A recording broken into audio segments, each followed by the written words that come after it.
Invierno de 1991. San Nicolás de los Arroyos. En una mañana helada, miles de trabajadores metalúrgicos hacían fila, temblando con un formulario de retiro voluntario en la mano. Para muchos esa firma era una sentencia. Algunos lloraron en silencio, otros, incapaces de soportar la pérdida de su identidad, eligieron quitarse la vida. El sonido ensordecedor de las sirenas de cambio de turno, que alguna vez fue el latido de toda una ciudad, se había convertido en una marcha fúnebre. ¿Cómo se apaga el corazón de una nación?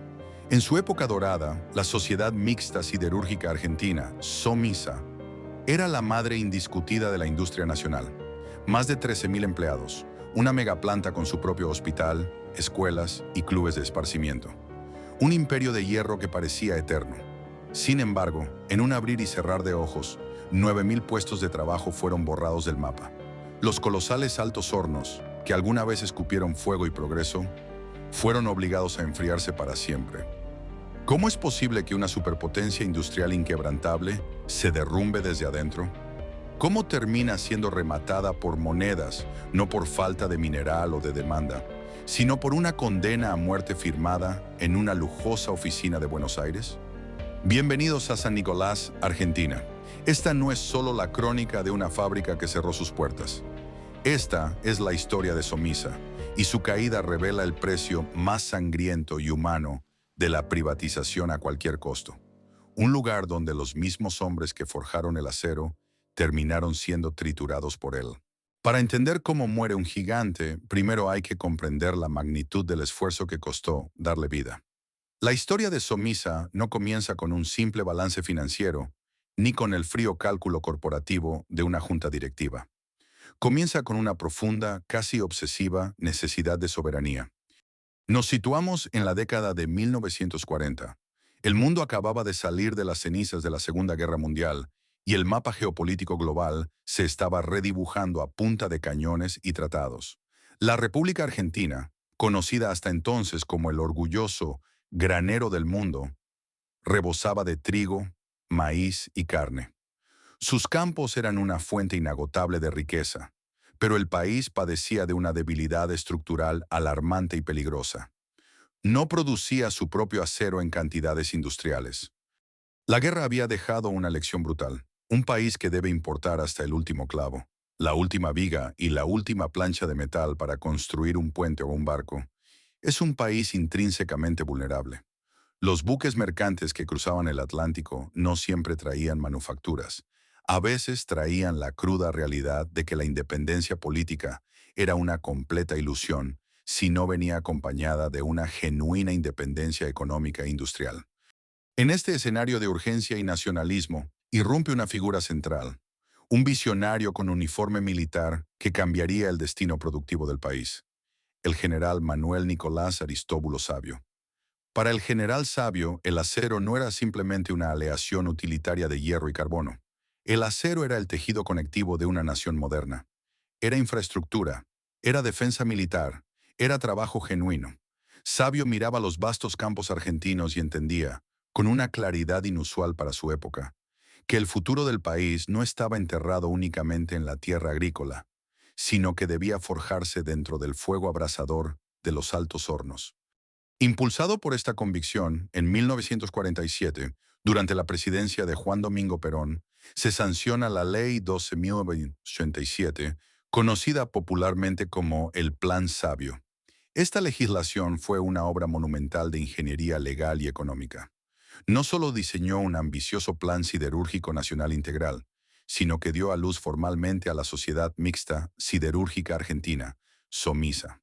El concepto detrás de la empresa era vanguardista, una entidad conformada por capitales estatales mayoritarios y participación de capital privado, un 80% estatal y un 20% privado en su concepción original, diseñada para producir acero a una escala que Sudamérica jamás había presenciado.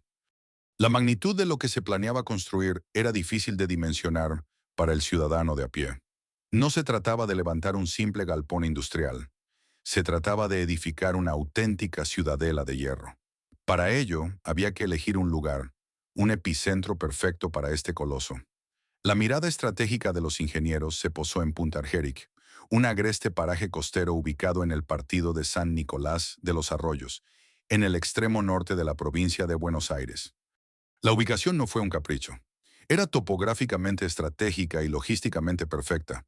Estaba situada a orillas del inmenso y caudaloso río Paraná, lo que garantizaba el flujo inagotable de agua dulce necesaria para los masivos sistemas de enfriamiento de los hornos. Además, la profundidad del río permitía el calado necesario para que los inmensos buques de ultramar pudieran atracar y descargar miles de toneladas de carbón y mineral de hierro importado. Como si fuera poco, geográficamente se encontraba equidistante de los dos grandes polos de consumo y producción metalmecánica de la Argentina, Buenos Aires y Rosario. San Nicolás, una tranquila y tradicional ciudad de perfil netamente agrícola y comercial, estaba a punto de cambiar su destino para siempre. El sueño de acero estaba formalmente en marcha. Se dibujaron los primeros planos, se comenzaron a nivelar los terrenos fangosos junto al río, y el país entero parecía palpitar al ritmo de los futuros martinetes. Sin embargo, la historia argentina rara vez permite triunfos absolutos sin exigir a cambio una cuota de tragedia. El 17 de julio de 1948, el general Manuel Sabio, el arquitecto indiscutido, el padre y el motor espiritual de esta utopía industrial, falleció de manera repentina. Su corazón se detuvo mucho antes de que el primer cimiento de su gran fábrica estuviera seco, y muchísimo antes de que el primer horno pudiera siquiera encenderse. La muerte de Sabio dejó a Somisa huérfana en su etapa más crítica y vulnerable. El proyecto había perdido no solo a su creador, sino a su escudo político más fuerte frente a la burocracia estatal. Lo que debía ser una construcción acelerada, impulsada por el fervor del progreso, se convirtió rápidamente en un proceso lento, tortuoso y atravesado por los crónicos vaivenes institucionales de la Argentina. Llegó la turbulenta década de 1950, y con ella, profundas crisis económicas y el quiebre institucional del golpe de Estado de 1955, conocido como la Revolución Libertadora. Los gobiernos de facto y civiles se alternaban.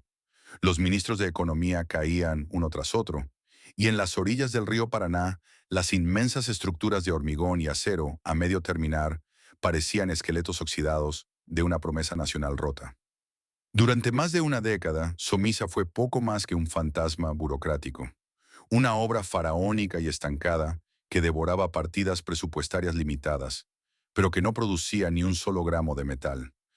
Pero el peso del sueño de Sabio era demasiado grande y su necesidad demasiado vital como para ser abandonado en el olvido.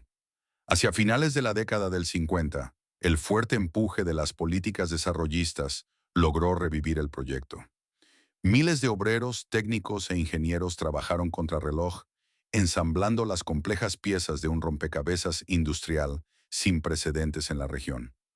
Finalmente, el momento cúlmine, el instante de la redención, llegó en el gélido invierno de 1960. El 25 de julio de ese año, durante la presidencia de Arturo Frondizi, el Alto Horno Nemiro I, bautizado cariñosamente por los trabajadores como María Liliana, fue encendido por primera vez. El fuego rugió con una violencia hermosa. El calor en la plataforma era sofocante, brutal, pero para los hombres presentes, esa era la temperatura exacta del progreso. La primera colada de arrabio fluyó por los canales de fundición como un río de lava incandescente, iluminando en la oscuridad los rostros manchados de hollín y sudor de los trabajadores. El profundo silencio de más de 10 años de amarga espera fue quebrado, de una vez y para siempre, por el estruendo ensordecedor de la maquinaria pesada en movimiento. Ese día, en San Nicolás, Somisa dejó de ser un simple proyecto escrito en un papel amarillento para convertirse en una bestia de acero y fuego que respiraba, consumía y producía a una escala titánica. La visión del general Sabio, aunque demorada y marcada por la tragedia de su ausencia física, finalmente se había materializado. El gigante nacional había despertado. El encendido del primer alto horno en 1960 fue apenas el prólogo. Durante la siguiente década, y especialmente al adentrarnos en los dorados años 70, Somisa no solo creció, mutó hasta convertirse en un ecosistema autosuficiente, una bestia insaciable que latía al ritmo de 3 turnos rotativos, las 24 horas del día, los 365 días del año.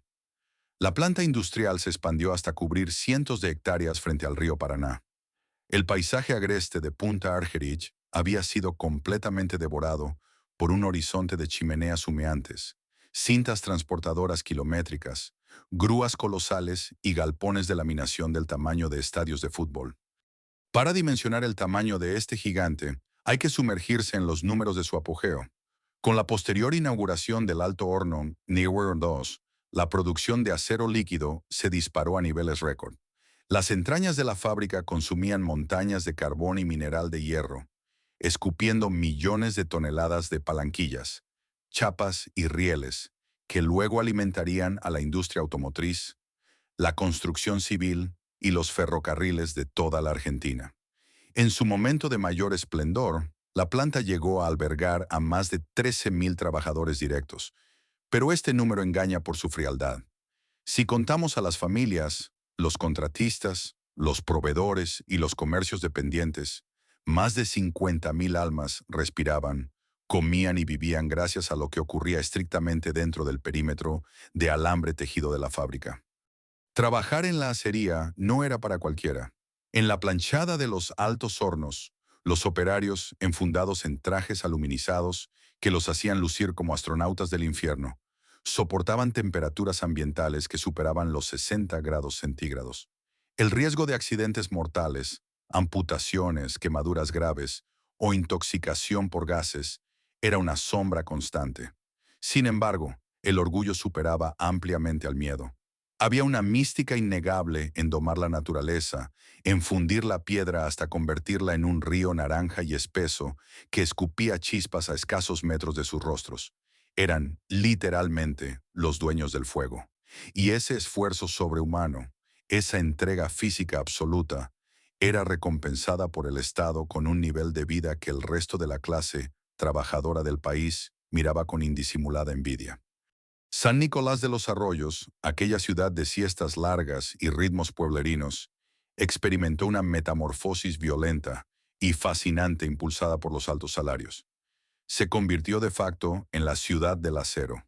Las calles de tierra de los alrededores se pavimentaron utilizando la escoria sobrante de los hornos, un recordatorio físico y crujiente de que el pueblo entero caminaba sobre los subproductos de Somisa. El comercio local explotó.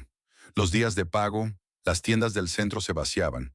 Comprarse un auto 0 kilómetro, adquirir electrodomésticos de última generación o construir una casa de material ya no era un lujo inalcanzable para un obrero metalúrgico. Era la norma absoluta.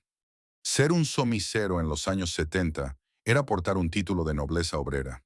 El Estado argentino no solo pagaba salarios que estaban muy por encima de la media nacional, sino que había construido a su alrededor un sistema de bienestar corporativo que rozaba la utopía paternalista. Somisa no te daba un trabajo, te daba una vida entera llave en mano.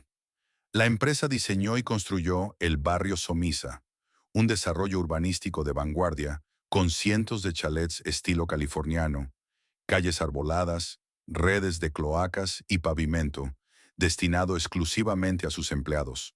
Era un oasis de clase media acomodada donde los hijos de los torneros, los soldadores y los ingenieros andaban en bicicleta por las mismas veredas. Este escudo protector abarcaba desde la cuna hasta la tumba. La empresa contaba con un hospital modelo propio, equipado con tecnología médica superior a la de muchas clínicas privadas exclusivas de Buenos Aires. Pero quizás el símbolo más potente de esta era de abundancia fue el Club Somisa. Con sus piletas olímpicas, canchas de tenis, gimnasios cubiertos y acceso directo al río para deportes náuticos, el club era el epicentro social indiscutido de la ciudad. Las fiestas de fin de año y los aniversarios eran eventos legendarios, demostraciones apoteósicas de prosperidad donde actuaban artistas de renombre y se sorteaban automóviles. El trabajador sentía con justa razón que pertenecía a una gran familia, una tribu invulnerable protegida por muros de acero. Durante más de una década y media, la chimenea principal funcionó como el faro incombustible de esta prosperidad. El humo espeso que manchaba el cielo nicoleño no era visto como contaminación ambiental. Era interpretado como el aroma del trabajo, el perfume del aguinaldo seguro y las vacaciones pagas en Mar del Plata. En los pasillos de la acería, el ruido era tan ensordecedor que los obreros se comunicaban con señas, pero ese estruendo era la banda sonora del progreso. Las generaciones se sucedían dentro de la planta. El padre a punto de jubilarse le dejaba su puesto al hijo, en un pacto no escrito que parecía garantizar la eternidad. Sin embargo, esta colosal obra de ingeniería social y productiva escondía una falla tectónica catastrófica en sus cimientos. Todo este ecosistema perfecto, esta burbuja de opulencia obrera, operaba bajo una lógica donde la rentabilidad económica era, en el mejor de los casos, una preocupación secundaria. Somisa no funcionaba bajo las estrictas reglas de supervivencia del mercado internacional. Su oxígeno infinito provenía del presupuesto de la nación. Y mientras los altos hornos brillaban con una intensidad enceguecedora en San Nicolás, en los fríos y calculadores pasillos del Ministerio de Economía, en Buenos Aires, los números comenzaban a teñirse de un rojo muy peligroso. La macroeconomía argentina empezaba a resquebrajarse. La deuda externa iniciaba su escalada mortal. Y el Estado benefactor, aquel que había diseñado con orgullo esta utopía de hierro, comenzaba a quedarse sin dinero real. La gran familia somisecera, sumergida en el estruendo de la producción, no lo sabía aún, pero la monumental fiesta del acero estaba siendo pagada con créditos que estaban a punto de vencer. La transición de la época dorada a la decadencia absoluta rara vez es un evento repentino, dramático o explosivo. En las grandes industrias estatales suele ser un veneno de acción lenta. A medida que la Argentina se adentraba en la turbulenta década de los 70 y cruzaba el umbral de los 80, el coloso de acero de San Nicolás comenzó a sufrir una metamorfosis interna, silenciosa pero letal. Por fuera, las colosales chimeneas seguían escupiendo nubes de humo espeso y el metal líquido seguía fluyendo como un río naranja en las madrugadas. Pero por dentro, la estructura corporativa de Somisa estaba siendo carcomida hasta los cimientos por un parásito insaciable, la burocracia política y un clientelismo desmedido. El problema original no estaba en los altos hornos, ni en la calidad del acero, sino en la naturaleza misma de su concepción institucional. Al ser una empresa con un 80% de capital estatal, Somisa nunca logró estar verdaderamente blindada contra los violentos sismos políticos que sacudían regularmente a Buenos Aires. Con cada cambio de gobierno, con cada recambio de ministros o secretarios de industria, la megaplanta nicoleña dejaba de ser vista como una industria estratégica que requería optimización técnica. En cambio, era tratada como un inmenso e inagotable botín de guerra, un pozo ciego con fondos del Estado, donde se podían acomodar lealtades partidarias, pagar favores políticos y, sobre todo, esconder el desempleo estructural que comenzaba a golpear al país. El plantel de trabajadores comenzó a inflarse de una manera artificial, desproporcionada y grotesca. De los necesarios, curtidos y altamente capacitados operarios metalúrgicos de los primeros años, aquellos que se jugaban la vida frente a las bocas de fuego, se pasó a una política de contratación masiva de empleados administrativos que en una abrumadora mayoría de los casos ni siquiera tenían una función real dentro del organigrama productivo de la fábrica. Las oficinas en la capital y los edificios administrativos anexos a la planta se llenaron de escritorios innecesarios, gerencias superpuestas, subgerencias sin tareas y ejércitos de asesores que jamás habían pisado la planchada de un alto horno. En las calles de San Nicolás era un secreto a voces que ya no hacía falta saber de metalurgia para entrar a la empresa. Bastaba con tener el contacto político adecuado, el padrino correcto en el sindicato o en el ministerio, para conseguir un puesto de por vida en la acería, con todos los beneficios de aquel ecosistema de bienestar. El criterio de eficiencia productiva y competitividad fue completamente reemplazado por la demagogia laboral. Llegó un punto alarmante en la historia interna de la compañía en el que el volumen del personal administrativo, logístico y burocrático comenzó a competir peligrosamente en número y costo con los obreros que verdaderamente sudaban y producían la riqueza en la línea de fuego. Los costos fijos de la empresa se dispararon hacia la estratosfera y la estructura jerárquica se volvió tan pesada, tan laberíntica y oxidada, que tomar una simple decisión técnica, autorizar la compra de un repuesto crítico o mover cualquier engranaje administrativo, tomaba meses de expedientes apilados. Pero la degradación más profunda y dolorosa no fue únicamente la multiplicación descontrolada de empleados fantasmas, sino el sistemático desplazamiento del conocimiento genuino. Los viejos ingenieros pioneros, aquellos técnicos brillantes discípulos directos de la escuela de Sabio, que entendían el alma y las entrañas físicas de la fábrica, comenzaron a ser relegados a los rincones oscuros del organigrama. Sus voces expertas, que advertían con desesperación sobre la necesidad urgente de reinvertir las ganancias en la modernización de los equipos, fueron deliberadamente silenciadas. En su lugar, los sillones gerenciales más altos y con mayor poder de decisión fueron ocupados por burócratas y funcionarios de turno. Hombres de traje impecable que no sabían distinguir un planchón de acero de un lingote de aluminio, pero que entendían a la perfección la matemática de licitaciones opacas. El ecosistema perfecto se estaba pudriendo desde la cúpula, preparando el terreno para una intervención aún más oscura. Esta descomposición institucional encontraría su catalizador más destructivo a partir del golpe de Estado cívico-militar de 1976. Bajo el mando de la dictadura, las Fuerzas Armadas tomaron el control absoluto de las empresas estratégicas del Estado, y Somisa fue tratada de facto como un gigantesco cuartel general subordinado.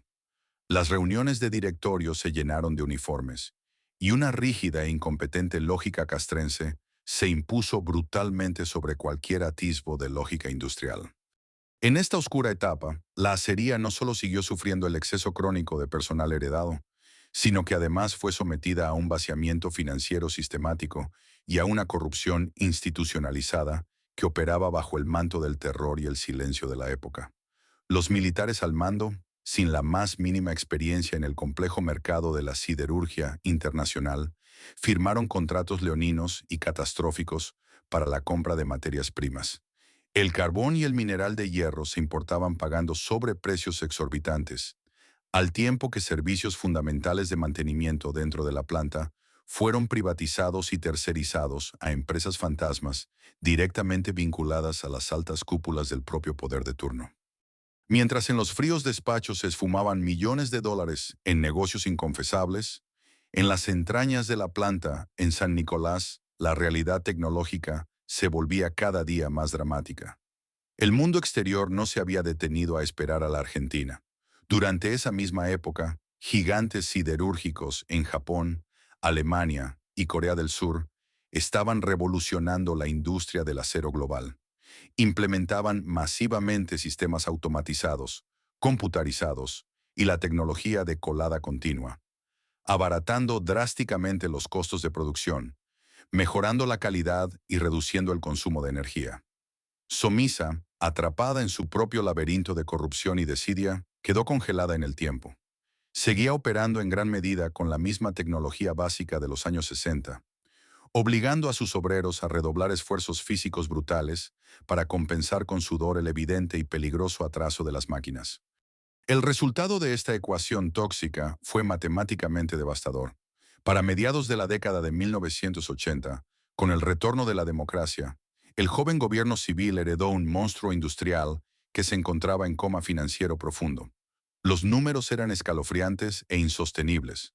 Debido a la ineficiencia estructural, la maquinaria obsoleta y la nómina de empleados inflada, producir una sola tonelada de acero en las costas del río Paraná había pasado a costar significativamente más caro que comprar esa misma tonelada, ya terminada y de mejor calidad, en el mercado internacional.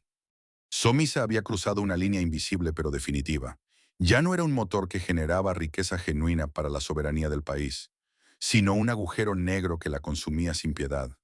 Cada día, cada turno que los altos hornos seguían encendidos, el Tesoro Nacional sangraba millones de dólares en subsidios para cubrir un déficit operativo inabarcable. La deuda externa contraída por la propia empresa se multiplicó astronómicamente, alimentada por préstamos internacionales millonarios que curiosamente rara vez llegaban a transformarse en nuevas tecnologías visibles para la planta. Los trabajadores en San Nicolás presentían la catástrofe acechando en las sombras. El humo, aunque con menos fuerza, seguía manchando el cielo. Pero los retrasos constantes en la provisión de equipos de seguridad, la falta crónica de repuestos vitales, el deterioro físico evidente de las instalaciones y un clima opresivo de incertidumbre formaban una nube negra sobre el majestuoso barrio Somisa. Aquella tribu de obreros que alguna vez se creyó invulnerable, ahora caminaba sobre un hielo muy fino. El monstruo burocrático había crecido de manera tan desmesurada que estaba asfixiando lentamente a sus propios creadores. Al vaciarla tecnológica y financieramente, el Estado había dejado a su empresa insignia servida en bandeja de plata, sumamente frágil y sin defensas. Justo a tiempo para quienes, apenas unos años más tarde, buscarían la excusa perfecta para descuartizarla en nombre de la modernidad. Hacia finales de la década de 1980, la República Argentina ya no caminaba al borde del abismo. Estaba en caída libre, sin paracaídas y con los ojos vendados. El año 1989 quedaría grabado a fuego en la memoria colectiva del país, no por grandes conquistas industriales o hitos tecnológicos, sino por el trauma psicológico, profundo y paralizante de la hiperinflación. La moneda nacional de aquel entonces, el austral, se derretía en las manos de los ciudadanos a un ritmo espeluznante. Los precios de los alimentos básicos se remarcaban 2, 3 e incluso 4 veces al día en los supermercados. El tejido social se desgarraba violentamente en medio de saqueos desesperados por comida, y el Estado Nacional, asfixiado por una deuda externa impagable y un déficit fiscal crónico y monumental, estaba virtualmente quebrado. En este escenario apocalíptico, la situación interna de Somisa, aquel gigante burocrático oxidado y sobrepoblado, chocó de frente y a máxima velocidad contra la cruda realidad macroeconómica. Si durante los años anteriores la planta había logrado sobrevivir gracias a las inyecciones artificiales e incesantes de fondos públicos, ahora la caja del Estado estaba completamente vacía. La realidad matemática era implacable. La acería nicoleña, estancada en el tiempo, perdía un promedio de $1.000.000 diarios. Sus inmensos hornos, operados por una plantilla groseramente sobredimensionada en el área administrativa y con maquinaria cada vez más anticuada, devoraban un presupuesto que el país simplemente ya no podía imprimir sin echarle más leña al fuego inflacionario. Fue exactamente en medio de este caos institucional y desesperación popular que ascendió al poder Carlos Saúl Menem. Con sus largas patillas de estilo caudillesco y un discurso populista clásico que prometía la revolución productiva y el salariazo, Menem había cautivado a las bases obreras y sindicales de todo el país. Miles de trabajadores metalúrgicos en San Nicolás lo habían votado con fervor, convencidos de que un gobierno peronista sería, como marcaba la tradición, el máximo escudo defensor de la industria nacional y de las fuentes de trabajo. Sin embargo, apenas cruzó las puertas de la Casa Rosada y asumió la presidencia de manera anticipada, el nuevo gobierno ejecutó un giro político de 180 grados. Desechó de inmediato las promesas de campaña y adoptó una política de shock económico de corte estrictamente neoliberal. Para frenar la hemorragia hiperinflacionaria y obtener el favor de los organismos de crédito internacionales, la administración menemista diagnosticó que la raíz de todos los males argentinos, el cáncer que estaba matando al país, era el tamaño desmesurado del Estado. Bajo esta nueva narrativa oficial, las empresas públicas, que alguna vez fueron celebradas como emblemas de soberanía e independencia, pasaron a ser etiquetadas sin piedad como los grandes parásitos de la economía nacional. Y Somisa, por su tamaño colosal, su enorme visibilidad y su déficit estrepitoso, fue colocada rápidamente en el centro exacto de la diana. El gobierno necesitaba una herramienta legal poderosa, rápida y contundente para desmantelar este imperio estatal, y la consiguió en tiempo récord. En agosto de 1989, un Congreso de la Nación presionado por la urgencia de la crisis aprobó la Ley Neuwirth 23.696, bautizada como la Ley de Reforma del Estado. Este documento jurídico, redactado con una frialdad administrativa letal, otorgaba al Poder Ejecutivo facultades extraordinarias para intervenir, liquidar, concesionar y privatizar la inmensa mayoría de las empresas públicas. Ya no importaba si se trataba de las líneas telefónicas, la aerolínea de bandera, los ferrocarriles o, en este caso, el núcleo duro de la industria pesada nacional. La orden bajada desde las más altas esferas del poder era clara, absoluta e inapelable. Había que achicar el Estado para agrandar la nación. Había que vender, costara lo que costara, y cayera quien cayera. Pero para vender y desmembrar un emblema nacional tan pesado como Somisa, no bastaba simplemente con redactar una ley o firmar un decreto presidencial. Era imprescindible ganar primero la batalla cultural. El gobierno sabía perfectamente que enfrentarse de manera frontal a los históricos y poderosos sindicatos industriales, sin contar con el respaldo activo de la opinión pública, sería un suicidio político prematuro. Por lo tanto, antes de atreverse a apagar los hornos en San Nicolás, se encendió en Buenos Aires una maquinaria de propaganda mediática sin precedentes, diseñada quirúrgicamente para destruir el prestigio de la acería y, sobre todo, para quebrar la moral y el apoyo hacia sus trabajadores. Desde los estudios de televisión más vistos del país y los micrófonos de las radios más influyentes, funcionarios del gobierno, economistas ortodoxos y periodistas afines comenzaron a bombardear a la sociedad con un mensaje claro, directo y repetitivo. Somisa era un elefante blanco. Se construyó el relato de que era una reliquia inservible que literalmente se robaba los impuestos de los jubilados, de los maestros y de los médicos, para mantener los privilegios absurdos de una casta de burócratas y obreros holgazanes.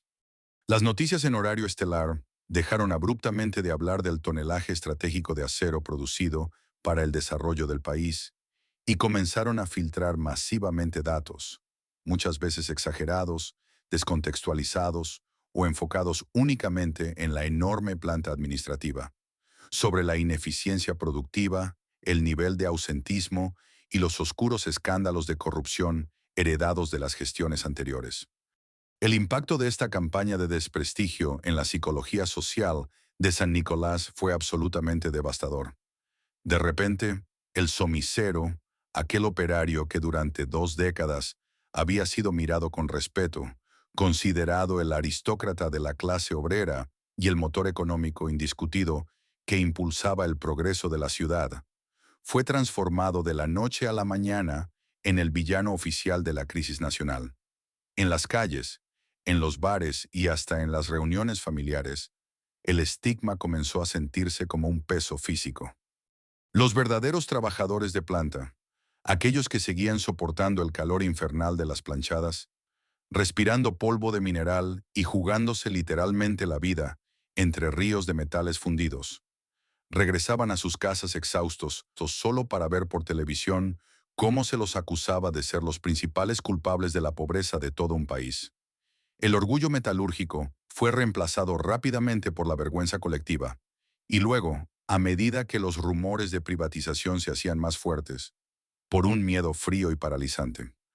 Para agravar aún más la sensación de desamparo, la dirigencia de la Unión Obrera Metalúrgica, UOM, históricamente poderosa, estructurada y combativa, se encontró atrapada en una red paralizante de contradicciones y lealtades cruzadas. Muchos de sus líderes nacionales estaban políticamente alineados de manera íntima con el propio partido justicialista gobernante, el mismo que ahora empuñaba el hacha privatizadora. Mientras la cúpula sindical dudaba, guardaba silencios cómplices y negociaba en secreto en los despachos ministeriales, tratando de salvar sus propias cuotas de poder, las bases obreras en San Nicolás quedaban completamente huérfanas y a la deriva. Estaban expuestos al fuego cruzado de un Estado que repentinamente los repudiaba como a una plaga, y un mercado que los consideraba simple material descartable en una planilla de cálculo. La excusa perfecta ya estaba firmemente construida.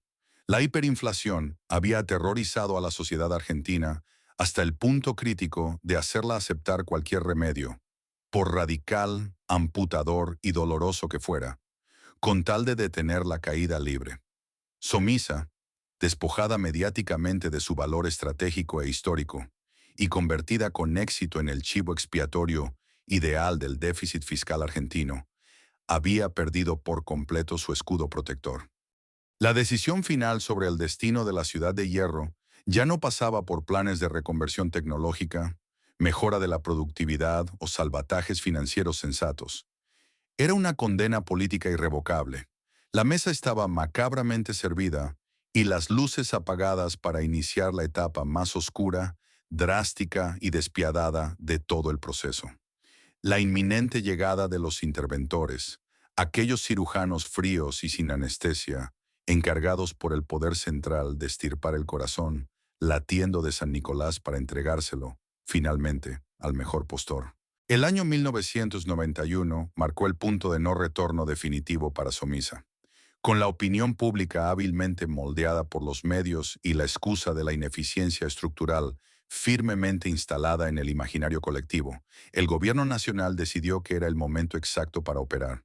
Pero para una cirugía de esta magnitud, no se envió a San Nicolás a un ingeniero experto en metalurgia, ni a un especialista internacional en reconversión industrial. Para ejecutar la fase más drástica del plan, el presidente designó a una interventora con un perfil político implacable y una misión que no admitía ningún tipo de matiz o piedad corporativa: María Julia Alzogaray.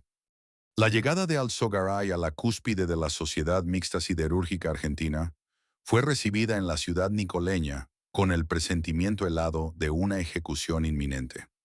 Proveniente de una histórica familia aristocrática, íntimamente ligada a las ideas económicas más ortodoxas, conservadoras y liberales del país, la nueva interventora representaba física e ideológicamente la antítesis absoluta del Estado benefactor que había fundado el general Sabio. Su mandato presidencial era tan claro como letal: debía sanear la empresa a cualquier precio, recortar drásticamente los gigantescos gastos operativos, desmantelar el histórico poder sindical interno y dejar a la acería en condiciones financieras óptimas para ser exhibida y rematada en la vitrina de las privatizaciones. Y debía hacerlo rápido, sin importar cuántos heridos quedaran en el camino. El bisturí de la intervención comenzó a cortar desde el primer día en los lujosos pasillos de las oficinas centrales en Buenos Aires, pero la verdadera hemorragia se sintió de inmediato en la planta a orillas del Paraná. La estrategia no consistía en optimizar la producción para volverla competitiva a nivel global, sino en achicar, asfixiar y reducir el tamaño del elefante blanco hasta que cupiera forzosamente en los moldes exigidos por los futuros compradores del sector privado. De la noche a la mañana, se cancelaron de forma unilateral cientos de contratos con proveedores locales. Se paralizaron las obras de mantenimiento preventivo de maquinarias críticas y se instauró un régimen de terror y parálisis administrativa. Las órdenes que llegaban desde la capital ya no hablaban de récords de laminación, ni de soberanía industrial, ni de toneladas de arrabio.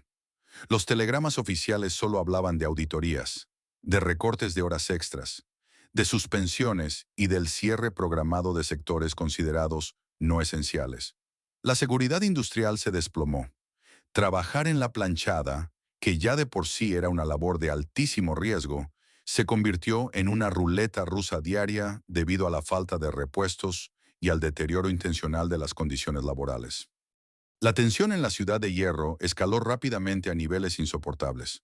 La Unión Obrera Metalúrgica, UOM, local, empujada por el pánico genuino y la desesperación de sus bases, intentó organizar una línea de resistencia. Las asambleas se multiplicaron en los portones, y los rostros manchados de hollín y sudor se fruncían en gestos de furia y desconcierto.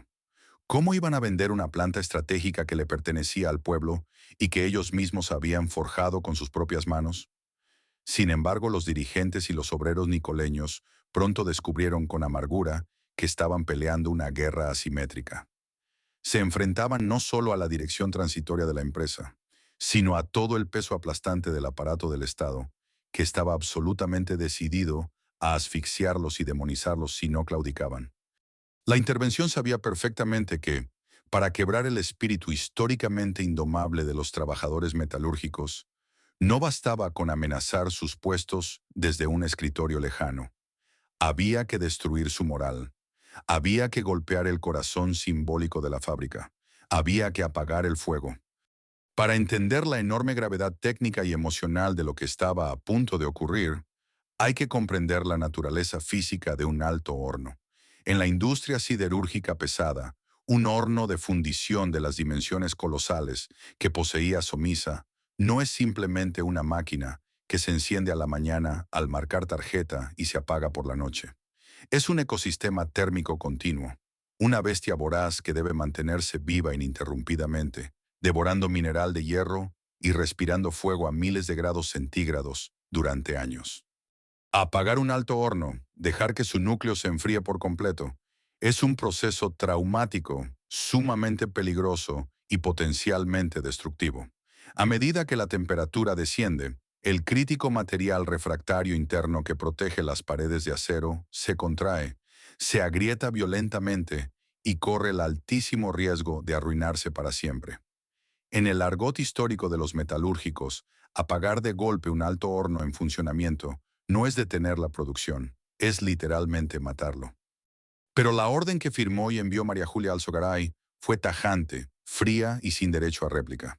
Como parte medular del drástico plan de reducción de la producción para achicar la estructura operativa de la empresa y hacerla más atractiva a los capitales privados, se decretó el apagado definitivo del alto horno de Ridwan I.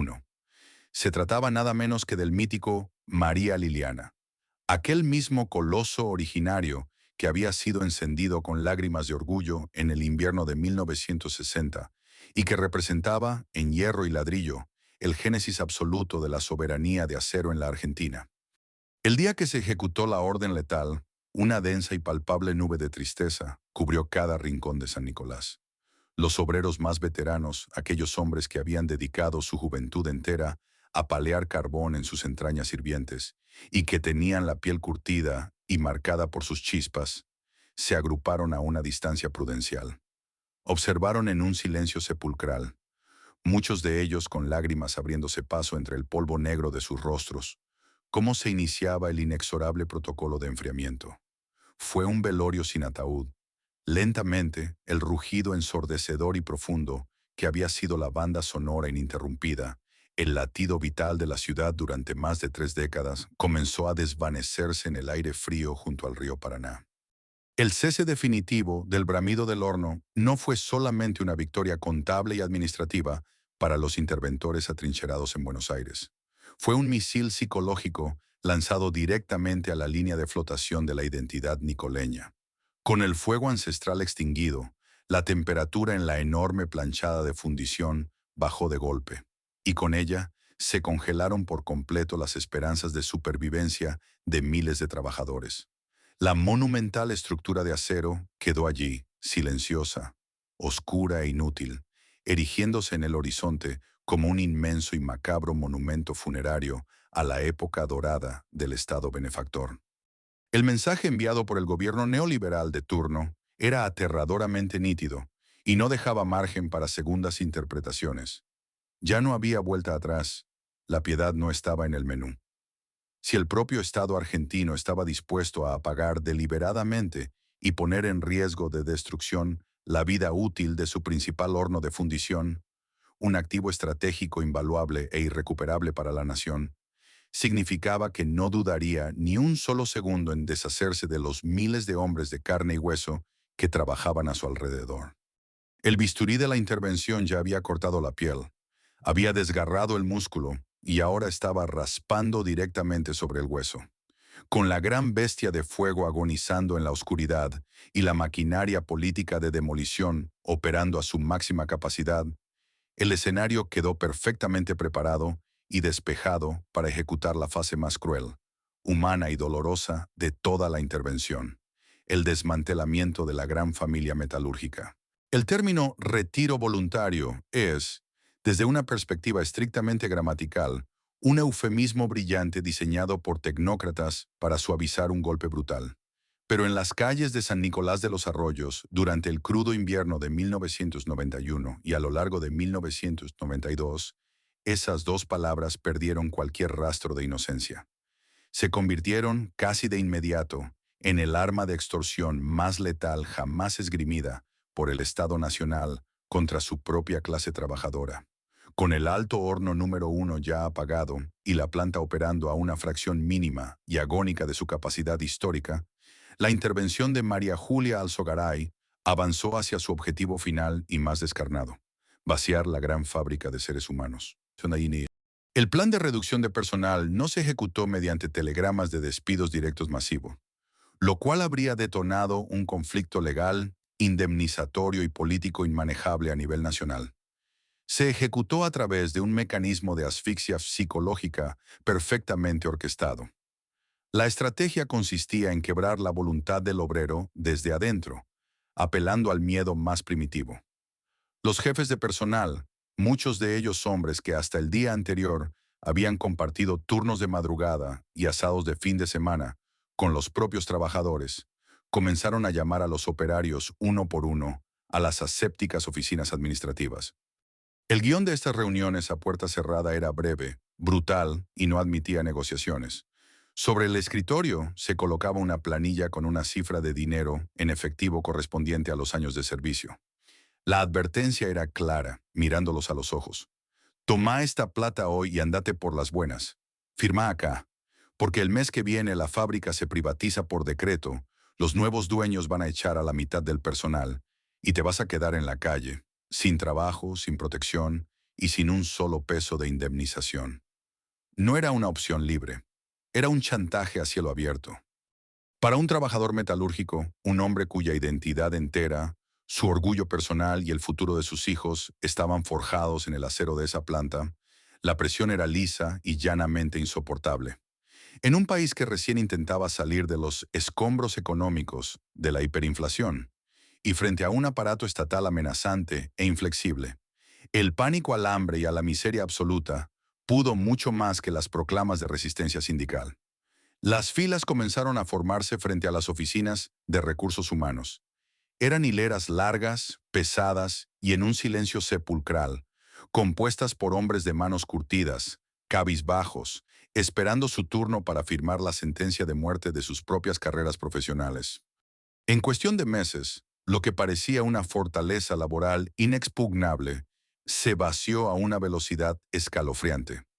Los vestuarios, antes llenos de gritos, bromas y camaradería, se convirtieron en cementerios de taquillas vacías y uniformes abandonados.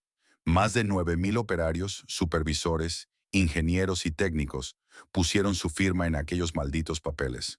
9,000 empleos directos de alta calificación, que representaban el sustento económico de casi 40,000 habitantes de la región, fueron borrados de un plumazo de la contabilidad nacional. Los portones monumentales de Somisa, por los que antes entraban multitudes orgullosas al rítmico sonido de las sirenas de cambio de turno, ahora escupían a diario a cientos de hombres desorientados que salían con un cheque en el bolsillo y la mirada vacía, caminando lentamente hacia una ciudad que no estaba preparada para recibirlos. La transición abrupta del ruido ensordecedor de los hornos al silencio inactivo de la vida civil fue devastadora. San Nicolás no solo sufrió un golpe económico fulminante que paralizó su pulso comercial, sino que se sumergió de lleno en una tragedia humana de proporciones inimaginables. El dinero de los retiros voluntarios, que en el efímero momento de la firma parecía una pequeña fortuna capaz de garantizar un nuevo comienzo, resultó ser una trampa mortal de corto plazo. Hombres de 40 o 50 años, cuyas manos solo sabían domar metales líquidos a temperaturas extremas, fundir a rabio o reparar maquinaria pesada de tonelaje masivo, se encontraron de repente deambulando por las calles de una ciudad con el tejido industrial completamente paralizado. Desesperados por mantener la dignidad frente a sus familias y con nula experiencia comercial, intentaron reinventarse en masa. La ciudad se inundó absurdamente de pequeños emprendimientos sin futuro. Cientos de exoperarios compraron un auto usado para intentar trabajar como remiseros o taxistas. Otros abrieron pequeñas despensas, kioscos, locutorios o canchas de pádel, utilizando íntegramente el dinero de sus indemnizaciones. Era una economía caníbal y asfixiada. Un pueblo empobrecido tratando de venderle servicios básicos a sus propios vecinos desocupados. En menos de 2 años, la inmensa mayoría de estos pequeños negocios improvisados quebraron, devorados por la inexperiencia contable, la recesión local aguda y la ferocidad implacable del libre mercado. Fue entonces cuando el verdadero y definitivo peso del éxodo cayó como una losa de plomo sobre la psicología colectiva de la ciudad. El dinero del retiro se había esfumado por completo, pero las deudas, el hambre y las familias permanecían allí. La pérdida del empleo en Somisa no fue solo la pérdida de una quincena segura, fue la amputación violenta de una identidad. Para el trabajador nicoleño, ser somisero definía su lugar en el mundo, su rol como hombre proveedor y su valor como ciudadano. Sin esa pertenencia ancestral, miles cayeron en una depresión profunda, oscura e irreversible. El tejido social se desintegró. Los emblemáticos clubes de la empresa perdieron su brillo. Los matrimonios comenzaron a romperse en pedazos bajo la presión insostenible de las deudas y la angustia diaria. Y el alcoholismo se disparó como una vía de escape silenciosa en los barrios de la periferia. Pero la estadística más dolorosa, la herida más profunda y trágica de todo el proceso de privatización, jamás se reflejó en los balances contables de la intervención, sino en los pasillos lúgubres del hospital local y en los partes policiales. La ola de despidos encubiertos desató una verdadera epidemia de suicidios, un fenómeno sin precedentes en la historia de la provincia. Hombres fuertes, orgullosos jefes de familia que habían soportado el infierno de temperaturas de más de 60 grados frente al fuego líquido, que no le tenían miedo a la muerte en la planchada, no pudieron soportar el frío glacial del desempleo y la vergüenza aplastante de no poder llevar el pan a sus mesas. Decidieron quitarse la vida, uno tras otro, en la intimidad desesperada de sus hogares. San Nicolás se transformó en una ciudad de luto constante. Los velorios se volvieron una postal trágicamente cotidiana. Eran ceremonias austeras y silenciosas, cargadas de una mezcla de dolor agudo, incomprensión y rabia contenida, donde viejos compañeros de planta se abrazaban llorando frente a los ataúdes de quienes no resistieron el colapso emocional. Mientras en los grandes y luminosos estudios de televisión de Buenos Aires, los analistas celebraban el inminente éxito de la reducción del déficit fiscal y la heroica modernización del Estado en las calles nicoleñas, el costo real de esa modernización se pagaba con sangre, lágrimas y ausencias irreparables. La inquebrantable familia de acero había sido finalmente destrozada desde adentro. La furia es muchas veces la última etapa del duelo antes de la resignación definitiva. Cuando el velo del engaño cayó sobre San Nicolás y la brutal realidad de los retiros voluntarios se hizo evidente en las calles vacías y los comercios quebrados, la ciudad dejó de llorar en silencio para empezar a gritar. Los miles de trabajadores que aún permanecían dentro del perímetro de Somisa, aferrados a sus puestos de trabajo en una planta fantasma que operaba al mínimo de su capacidad, comprendieron que la guillotina estaba suspendida justo sobre sus cabezas. Ya no había promesas de reconversión, ni discursos de modernización que pudieran camuflar la verdad. El Estado Nacional los quería fuera y los quería rápido. Fue entonces cuando estalló la chispa de la rebelión. Acostumbrados a la disciplina de los turnos rotativos y a la dureza del trabajo físico extremo, los metalúrgicos canalizaron esa misma energía hacia la movilización callejera. San Nicolás, la pacífica ciudad de hierro, se transformó en cuestión de días en un campo de batalla urbano, el epicentro de la resistencia obrera más dramática contra el modelo de privatizaciones del gobierno menemista. La estrategia de los trabajadores fue golpear donde al poder central más le dolía, la circulación y el comercio. Miles de obreros, acompañados por sus esposas, sus hijos y hasta por los vecinos de los barrios periféricos que entendían que la muerte de la fábrica era la muerte del pueblo, marcharon hacia la Ruta Nacional 9. Esta autopista, la arteria logística más importante de la Argentina, que conecta a Buenos Aires con Rosario y el norte del país, fue cortada de cuajo. Las barricadas se levantaron con neumáticos viejos, troncos y chatarra. El humo negro y espeso del caucho quemado comenzó a elevarse hacia el cielo nicoleño. Era una ironía cruel y visualmente devastadora. El humo del progreso industrial, aquel que salía de las chimeneas de los altos hornos, había sido reemplazado por el humo tóxico y desesperado de la protesta social. En los piquetes y las ollas populares armadas a la vera de la ruta, se respiraba un clima de épica desesperada. Los hombres de acero, abrigados con camperones gastados para soportar las gélidas madrugadas a la intemperie, Juraban que no iban a ceder. Las asambleas se sucedían a grito pelado, exigiendo el cese de las suspensiones, la reactivación del Alto Horno y la anulación del decreto privatizador. Creían, con la ingenuidad de quienes toda su vida habían sido protegidos por un Estado paternalista, que si gritaban lo suficientemente fuerte, alguien en la Casa Rosada iba a escuchar su dolor y daría marcha atrás. Pero la respuesta del gobierno no fue el diálogo, ni la mesa de negociaciones. La respuesta llegó a bordo de decenas de camiones celulares oscuros. La orden de la intervención y del Ministerio del Interior fue barrer las barricadas utilizando toda la fuerza represiva del Estado. Los escuadrones de choque de la Gendarmería Nacional y la Policía Provincial descendieron sobre San Nicolás con una violencia inusitada. El choque fue brutal. De un lado, fuerzas de seguridad pertrechadas con cascos, escudos, bastones largos y escopetas. Del otro, los obreros de Somisa, armados con piedras, gomeras y la fuerza de su propia desesperación. Los gases lacrimógenos inundaron los barrios cercanos a la ruta, mezclándose con el hollín de las cubiertas incendiadas. Las sirenas de las ambulancias reemplazaron el histórico sonido de los cambios de turno. Hubo corridas, cacerías por las calles de tierra, heridos sangrando en las veredas y cientos de detenciones arbitrarias. Ver a los mismos hombres que habían forjado la infraestructura de la nación, siendo apaleados y arrastrados por el asfalto por las fuerzas estatales, fue una imagen que fracturó para siempre el alma de la comunidad. Sin embargo, la derrota más profunda y letal no se produjo por el impacto de las balas de goma o los gases en la ruta, sino por el puñal del abandono político. Mientras los trabajadores de base ponían el cuerpo y la sangre en San Nicolás, a cientos de kilómetros de distancia, en los elegantes despachos de Buenos Aires, la Conducción Nacional de la Unión Obrera Metalúrgica, UOM, jugaba su propio y oscuro partido de ajedrez. La histórica cúpula sindical, íntimamente ligada al entramado de poder del partido gobernante, calculó los riesgos y decidió que enfrentar directamente al presidente en el apogeo de su popularidad neoliberal era un suicidio institucional. Las declaraciones de apoyo desde la capital fueron tibias, formales y vacías.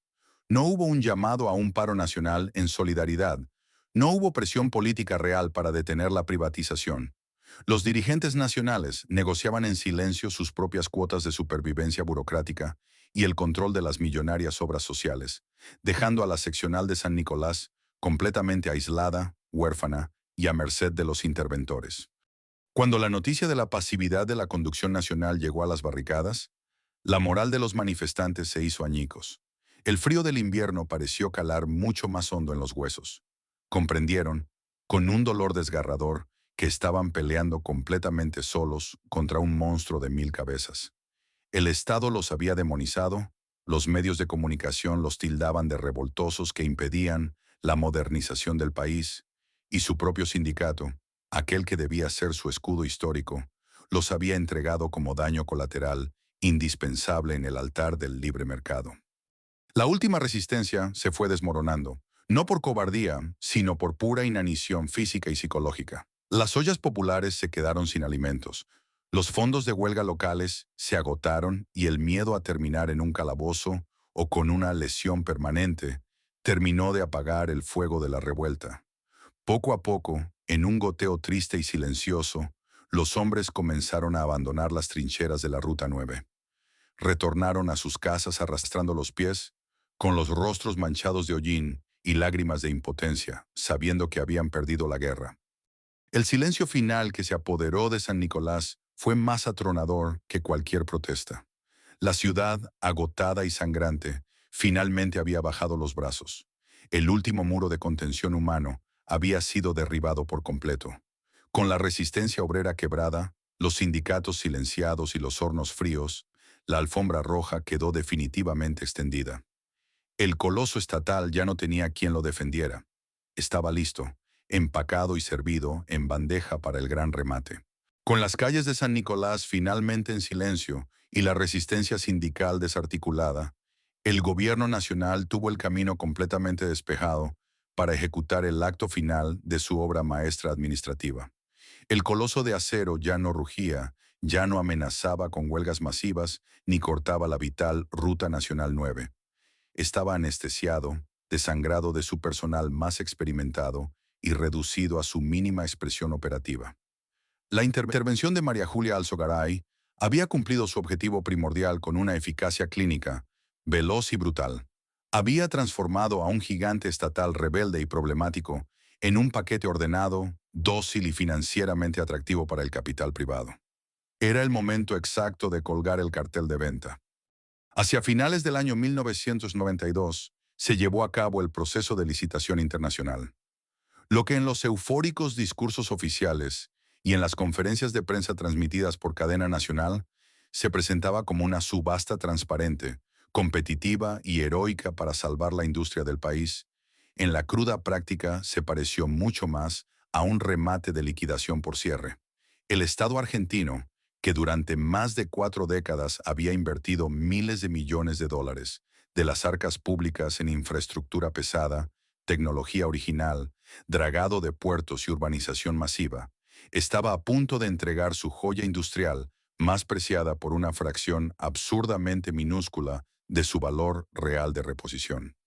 El ganador indiscutido de esta contienda fue un consorcio estratégico liderado por el poderoso Grupo Techint, fuertemente asociado con capitales siderúrgicos brasileños y chilenos.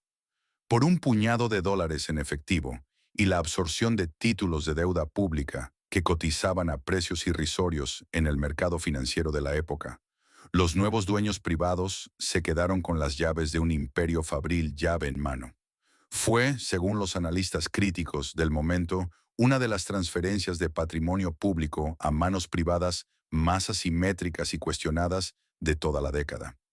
Con la firma del traspaso legal, el nombre Somisa, aquella histórica sigla que durante décadas había sido sinónimo innegable de soberanía económica, bienestar social y orgullo irrestricto de la clase obrera, fue borrado de un plumazo de los registros comerciales.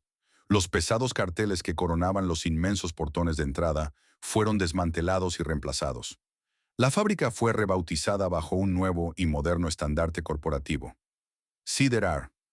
Pero este cambio de nombre y de logotipo fue apenas el síntoma más superficial de una mutación genética mucho más profunda y definitiva. El antiguo ecosistema paternalista, la enraizada idea de la gran familia metalúrgica que amparaba al trabajador desde su nacimiento en el hospital de la empresa hasta su apacible retiro, fue desmantelada de raíz. La lógica humanista y estatal del bienestar social fue reemplazada, de la noche a la mañana, por el dogma implacable, aséptico y matemático de la máxima rentabilidad, la productividad global y la eficiencia extrema. Los nuevos administradores, hombres vestidos con trajes a medida y portando maletines repletos de estrictas planillas de cálculo de competitividad internacional, desembarcaron en las orillas del río Paraná imponiendo una disciplina de hierro.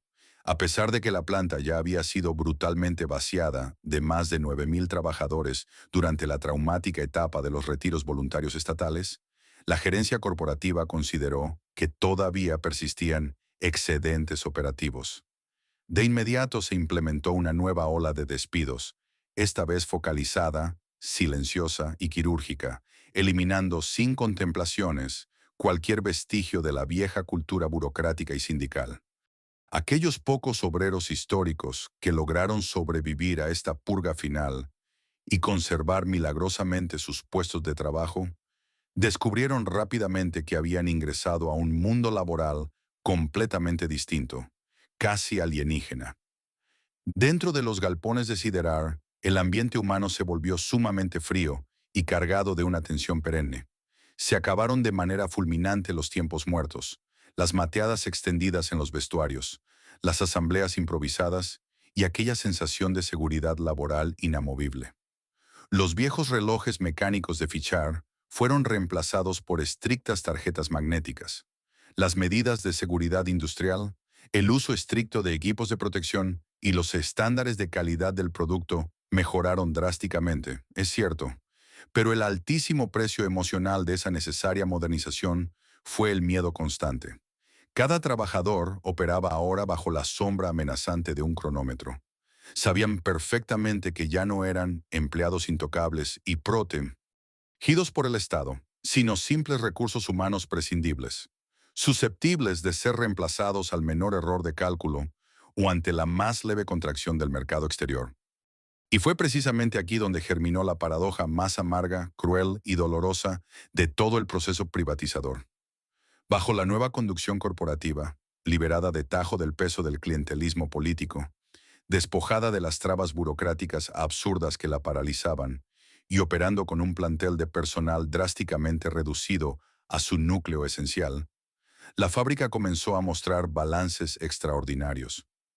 Los altos hornos fueron reencendidos a su máxima capacidad técnica. Los niveles de producción de chapa y laminados se estabilizaron. Y la acería, que apenas unos meses antes era señalada en la televisión como un agujero negro irrecuperable que desangraba al país, comenzó a generar ganancias multimillonarias récord. Se volvió inmensamente rentable, competitiva a nivel global y ferozmente eficiente. Sin embargo, esa nueva y desbordante riqueza ya no se derramaba sobre las calles y los comercios de San Nicolás. Los millones de dólares de ganancias netas ya no se transformaban en nuevos chalets familiares, ni en autos 0 kilómetro comprados por obreros en el centro, ni en fiestas apoteósicas en los clubes sociales. El capital ahora volaba limpio y directo hacia las cuentas bancarias de los accionistas privados y los grandes centros financieros internacionales. San Nicolás tuvo que presenciar, como un espectador maniatado, mudo y con el corazón destrozado, cómo la gran bestia de fuego resucitaba y volvía a brillar con toda su majestuosa fuerza productiva. Pero esta vez el monstruo renacido se alimentaba directamente de las cenizas, las lágrimas y las vidas rotas de los miles de hombres que habían sido expulsados de sus entrañas. El coloso había sido salvado del óxido, pero su alma había sido vendida al mejor postor. El tiempo, dicen, cura todas las heridas.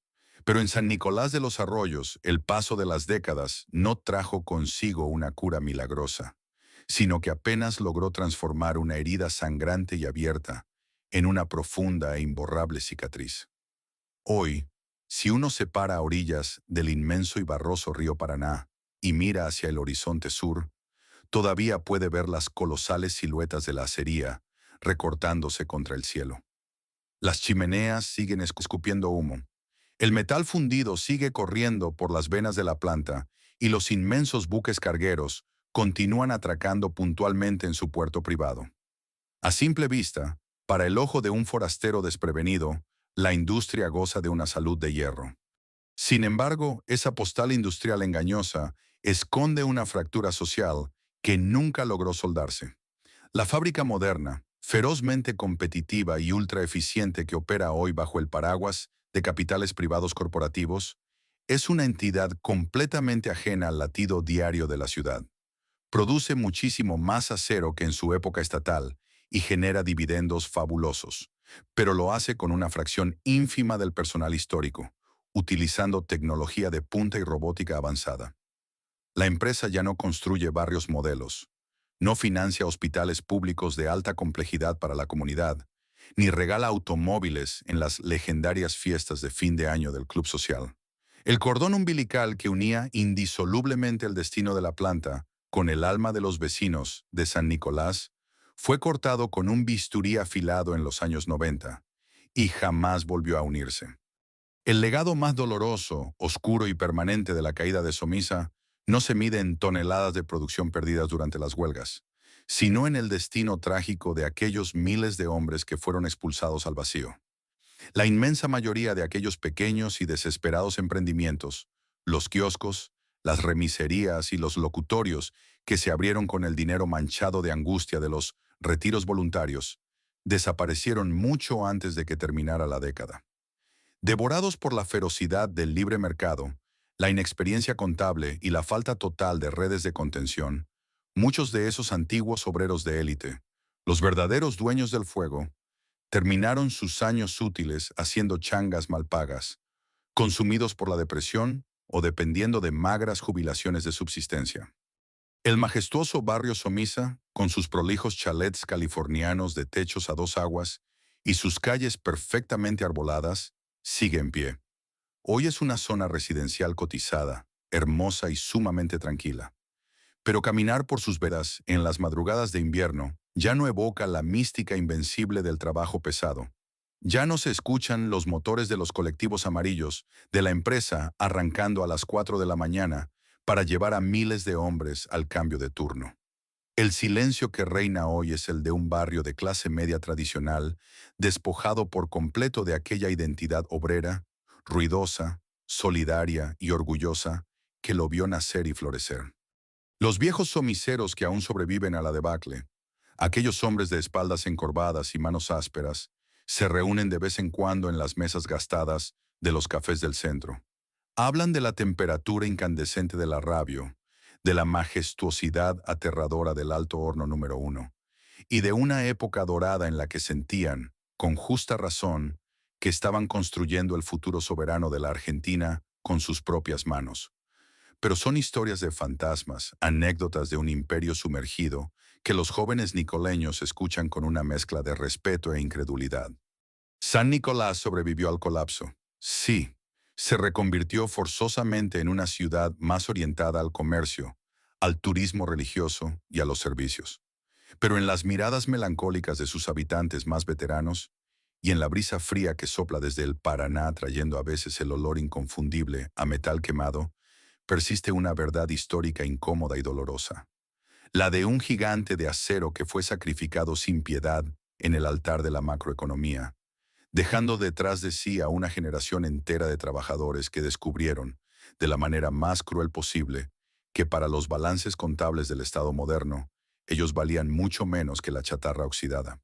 La historia de SOMISA, la colosal Sociedad Mixta Siderúrgica Argentina, es mucho más que el relato financiero de una empresa estatal mal administrada que terminó siendo rematada en manos privadas.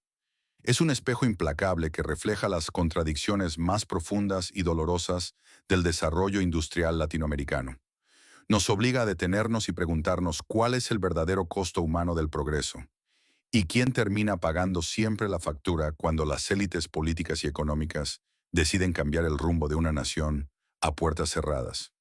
Es innegable que el monstruo burocrático en el que se había convertido la acería hacia finales de los años 80 era insostenible.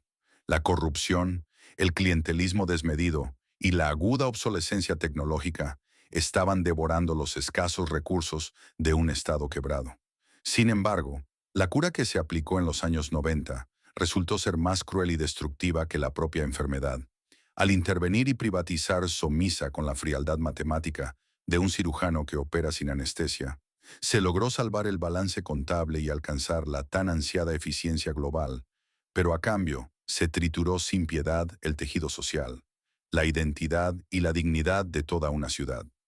La caída del gigante de San Nicolás nos deja una lección histórica ineludible. Una industria nunca está hecha solamente de hierro fundido, altos hornos gigantescos y planillas de cálculo de rentabilidad. Está construida fundamentalmente sobre el sudor, el esfuerzo y la vida entera de los trabajadores que la mantienen en pie.